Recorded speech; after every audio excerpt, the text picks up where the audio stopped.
Boa tarde, hoje é sexta-feira, dia 10 de maio de 2024. Estamos aqui para mais um Oriz Podcast Macro.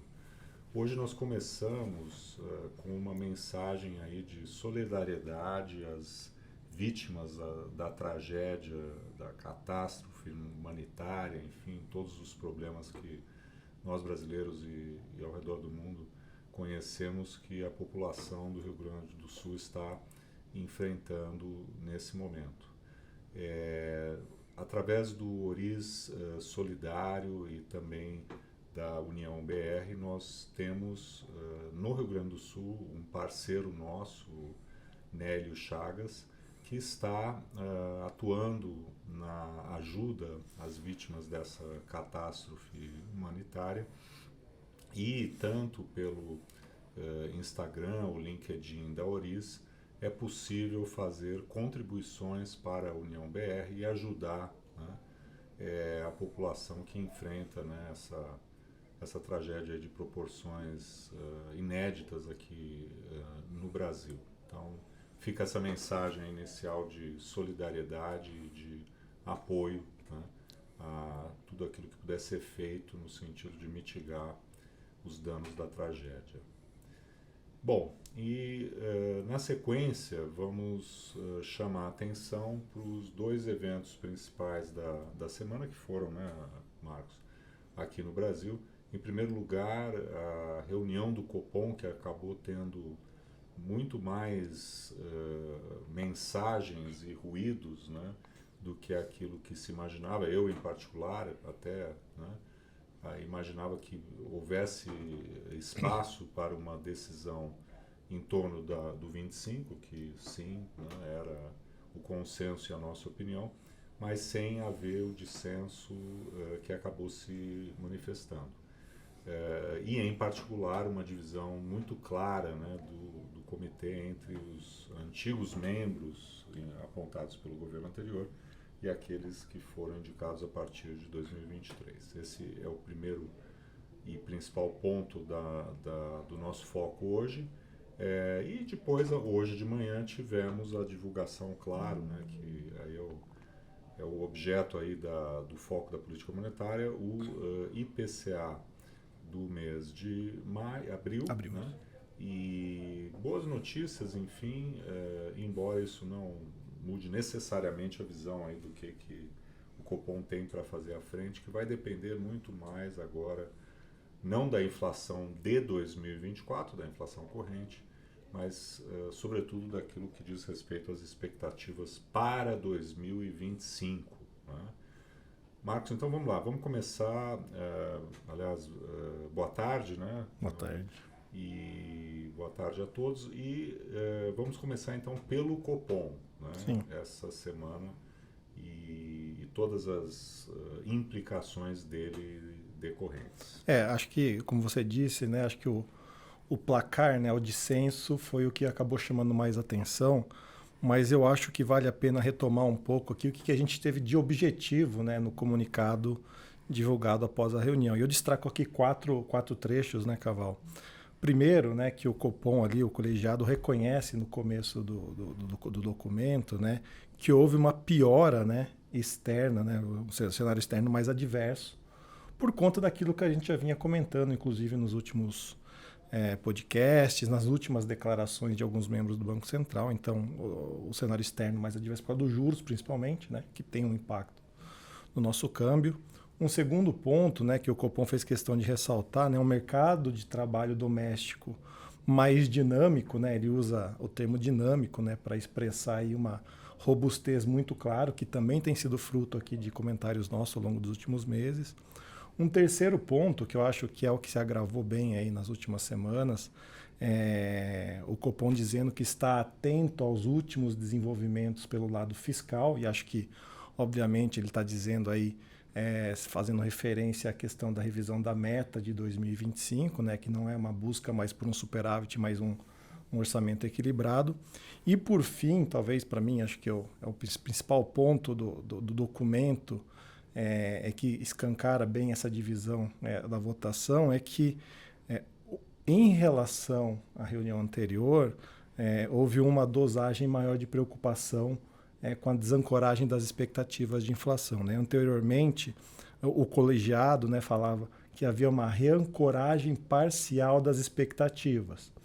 E agora mudou para desancoradas. Então, eles reconhecem, né, que deixou de ter a reancoragem e as expectativas de inflação estão desancoradas, né? Por que isso, para mim, foi muito chamativo, né? Porque na medida em que o colegiado reconhece, né, que tem uma desancoragem das expectativas de inflação, é muito estranho, no mínimo, né, para você ter 4 membros, né, votando por um ritmo ainda forte no corte de juros, né? Então, para mim, esse foi o principal ponto aí, se a gente pegar todo o documento do Copom, que explicitou essa divisão aí entre os da gestão anterior e o da atual gestão. Então, essa divisão, né, muito clara dentro do comitê entre os 5 diretores, incluindo neles o presidente do Banco Central, que já estavam na instituição ao final de 2022, e os que entraram, acho que foi o grande motivo de apreensão do mercado, né? É sabido que na dinâmica do Copom, quem lá esteve, não é o meu caso, mas ouvindo relatos que vão de diretores que estão lá desde a gestão inicial, né, do sistema de metas de inflação, com o presidente Arminio Fraga, até aqueles que lá estiveram mais recentemente, é muito comum, né, após a decisão do Copom estar configurada, né, que eventualmente quando há votos dissidentes, esses votos acabem sendo revistos, né, na direção de um anúncio de unanimidade, né, para evitar ruídos e interpretações com relação à divisão do próprio comitê, o que evidentemente não foi o caso aqui. Então houve ali claramente, né, da ala minoritária a intenção de manifestar o seu desacordo com a dose, né, da redução da Selic, né? Não há, né, não houve no comunicado nenhuma explicitação dessa divergência.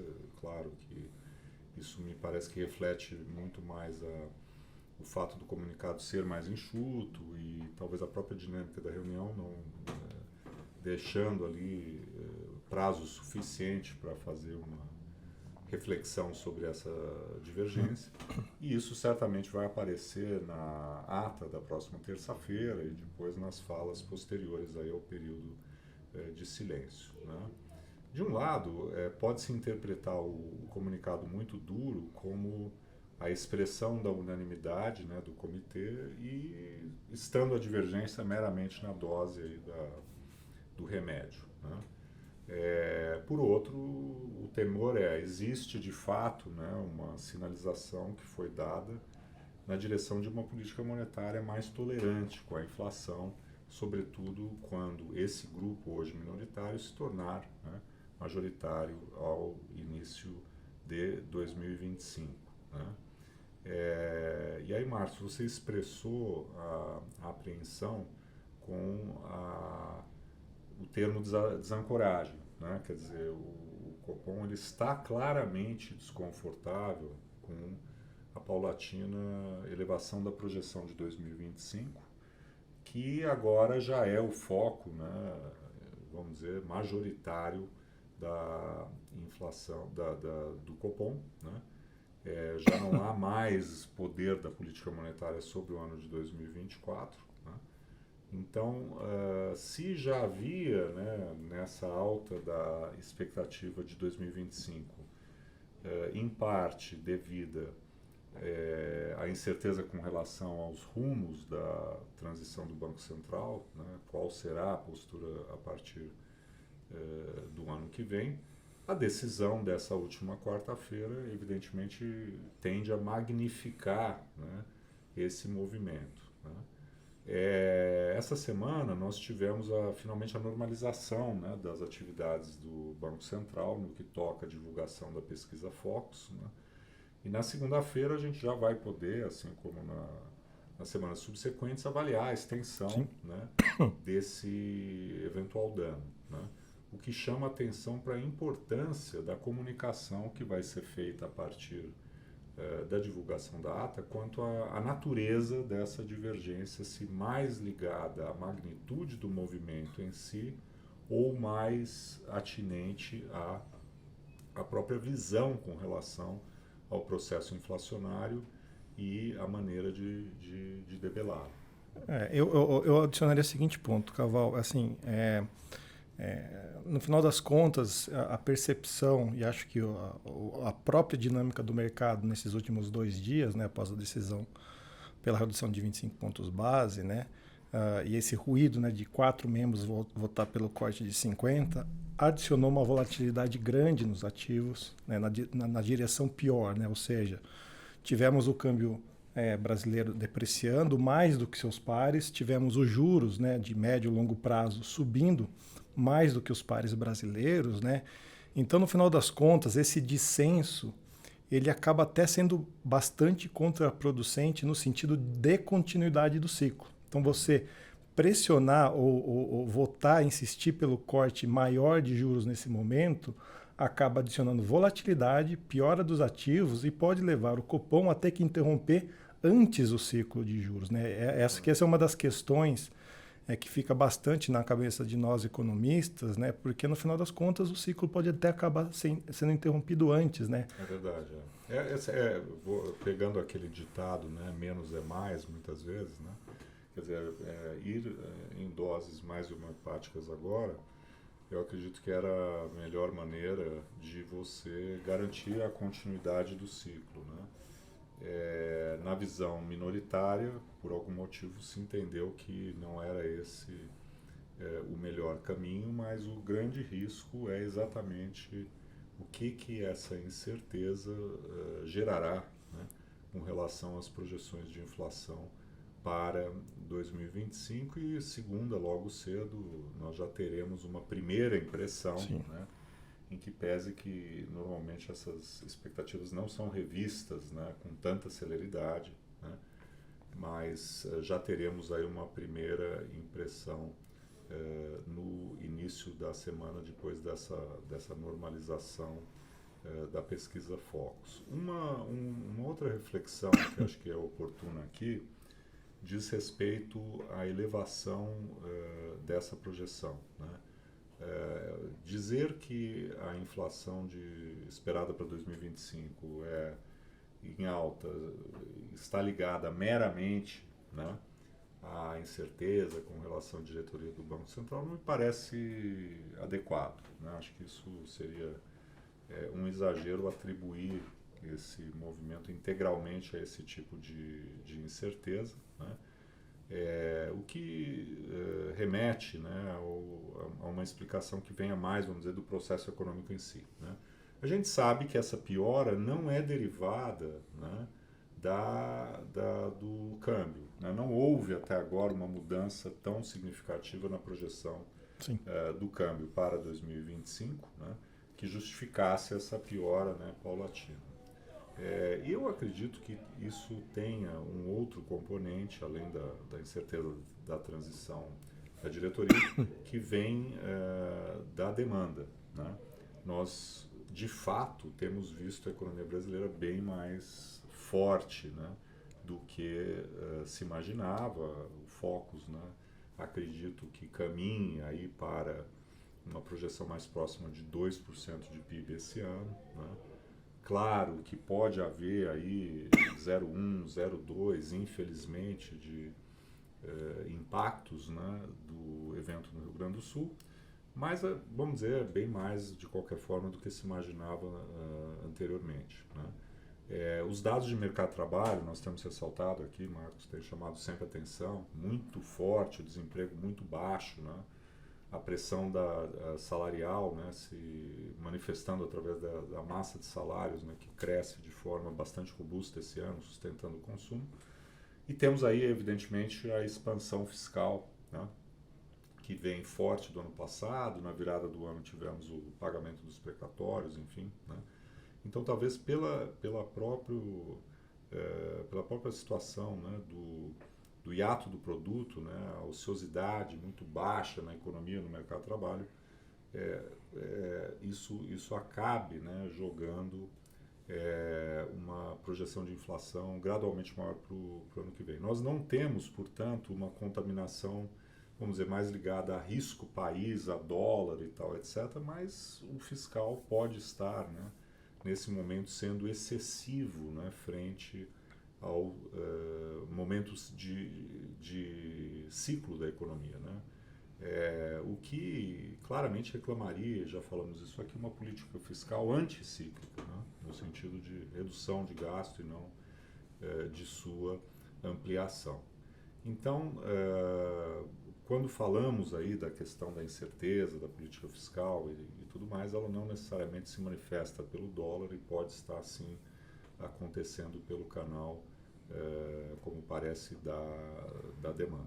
Eu acho que vale ressaltar esse ponto que você disse, no sentido em que anteriormente a essas decisões fiscais que a gente citou aqui no começo da nossa conversa, né, de mudar a meta fiscal do ano que vem, de ampliar o gasto público sem ter a receita garantida, né, que foi coisa que aconteceu um mês atrás, mais ou menos, a gente já notava, né, algum movimento de piora nas expectativas de 2025. Ali quando a gente abre a pesquisa Focus, a gente consegue ver ali quem são os economistas que estão mexendo na expectativa de maneira um pouco mais acelerada, mais rápida aos acontecimentos que estão acontecendo. A gente já observava esse tipo de coisa acontecendo, né?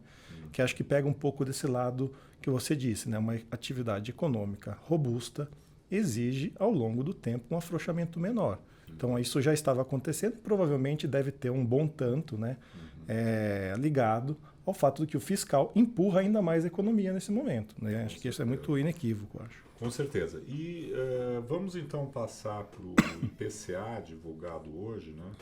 Nós chamamos a atenção que a inflação de 2024 em si, ela já não é o foco, né, da ação da política monetária, mas, evidentemente, as tendências, né, ao longo dos próximos 6 meses da inflação vão influenciar a sua condução no ano que vem, a depender do comportamento dos preços de serviços, que estão aqui, são os mais resilientes, também pela própria inércia, né, que a inflação desse ano gerará no ano que vem, embora o componente inercial em si ele seja bem menos importante do que o expectacional, né, a expectativa do ano que vem. Mas vamos então olhar aí como é que foi aí a inflação de abril. Eu diria que dentro disso tudo que aconteceu essa semana, o IPCA fechado de abril, que foi divulgado hoje, acabou sendo um resultado bem em linha com o que o mercado esperava, inclusive nos seus detalhes, né? A variação foi de 0,38% no mês contra mês, o mercado esperava 0,35%, então 3 bips acima, nada significativo, mas quando a gente olha os núcleos, as medidas subjacentes de inflação de serviço e as medidas subjacentes de preços de bens industriais, todas elas ficaram mais ou menos dentro do esperado. Começando pela média de núcleos, variou 0,26%, era o que o mercado mais ou menos tinha sido 0,16% em março. Serviços subjacentes subiram 0,32%, anteriormente tinha sido 0,45%, então houve uma desaceleração. E quando você olha a sazonalidade desse indicador, né, olhando de janeiro a dezembro, né, como ele está se comportando na curva, foi um número realmente baixo, né? Normalmente, se a gente pegar os últimos anos, os serviços subjacentes têm subido mais do que 0,35, 0,40 no mês de abril, então acabou sendo um bom número. E bens industriais super bem comportados, 0,19 no mês contra mês. Então, acho que, de maneira geral, a inflação trouxe notícias benignas, no sentido que está tendo uma desinflação devagar, ela está continuando. O que eu acho interessante colocar, Caval, é que é o seguinte, né? A gente tem insistido muito que a dinâmica do que acaba acontecendo no Brasil e nos emergentes de maneira geral sofre muita influência lá de fora, e essa cautela, obviamente, foi ressaltada no documento do Copom nessa semana, né? E hoje foi um dia interessante, foi uma semana relativamente vazia de indicadores internacionais, né? Nos Estados Unidos não teve nada muito importante, mas hoje saiu um indicador secundário de expectativas de inflação nos Estados Unidos, ele acabou subindo um tanto mais do que o esperado, né? E naquele momento que saiu, os juros aqui no Brasil e no restante da América Latina subiram.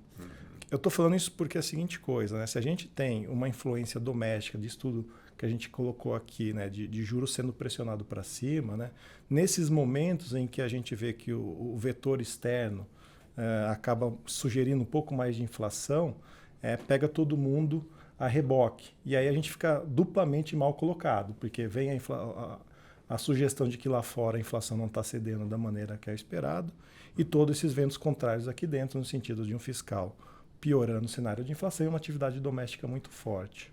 E o contraponto à decisão do Copom foi a decisão do Banco Central do México, né, o Banxico, que essa semana, de forma unânime, manteve a taxa de juros em 11%, inclusive agora, né, já num patamar maior até do que a taxa aqui no Brasil, com a expectativa para 2025 praticamente ancorada na meta de 3%. Então, a política monetária no México ela é muito atrelada, né, muito dependente da política monetária americana, né?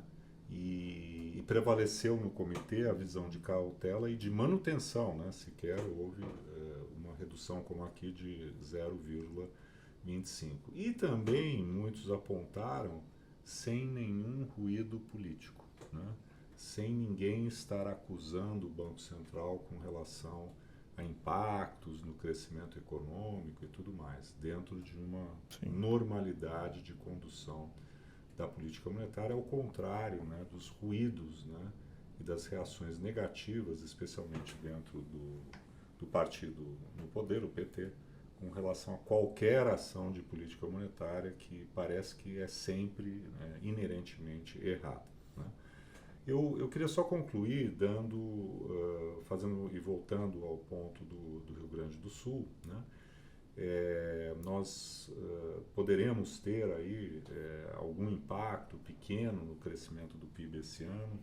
As avaliações com relação à inflação são de impactos no curto prazo, né? O Rio Grande do Sul pesa, né, com 8% no IPCA e teremos aí alguma oscilação no curto prazo, mas não parece que isso terá um peso significativo ao longo do ano, né, quando a situação lá se normalizar. Do ponto de vista fiscal, saiu na imprensa um número de 51 bilhões de reais, que é aquele que soma, né, as medidas anunciadas pelo governo em várias frentes, né, muitas delas ligadas a adiamento de cobrança de impostos ou, enfim, antecipação de pagamento de benefícios sociais, os quais ao longo do tempo não têm também efeito do ponto de vista das contas públicas. Garantias, né, de empréstimos, enfim, isso. É uma soma de várias iniciativas, enfim, acho que na direção correta. E o valor econômico hoje dá uma estimativa de que o impacto no orçamento, portanto o impacto primário, né, seria nesse momento, né, tão somente de 7 bilhões de reais, né? E a reflexão que eu deixo aqui é que comentamos aí recentemente o fato do governo ter, no bojo de uma medida provisória, e isso com impacto muito negativo do ponto de vista dos mercados, enfim, decidido fazer uma expansão fiscal adicional em 2024 de 15 bilhões de reais, né? Anteriormente, evidentemente, aos fatos acontecidos aí no início de maio, né?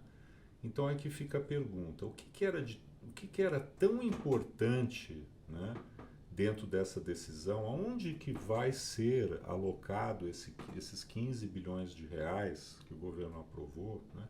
O que é tão mais prioritário, ou melhor dizendo, 2 vezes mais importante, né, pelo montante, do que os 7 bilhões que o governo até agora anunciou que haverá de impacto orçamentário no auxílio, né, às vítimas, né, dos eventos lá no Rio Grande do Sul. Fica essa pergunta, eu não tenho a resposta, quem sabe a gente fique sabendo aí ao longo do tempo por que antes da pandemia se aprovou 15 bilhões e agora o valor é desculpa, antes dos eventos de Porto Alegre, né, do Rio Grande do Sul, se aprovou um valor que é só metade daquele dos 15 bilhões. Bom, ficamos por aqui, mais uma vez aí manifestando, né, a oportunidade e para quem quiser a possibilidade de contribuir pelo União BR, né? Temos aí o caminho no LinkedIn e também no Instagram da Auris, a todos e todas que nos deram a honra da presença aí, da audiência. Uma boa sexta-feira e um ótimo fim de semana. Até uma próxima.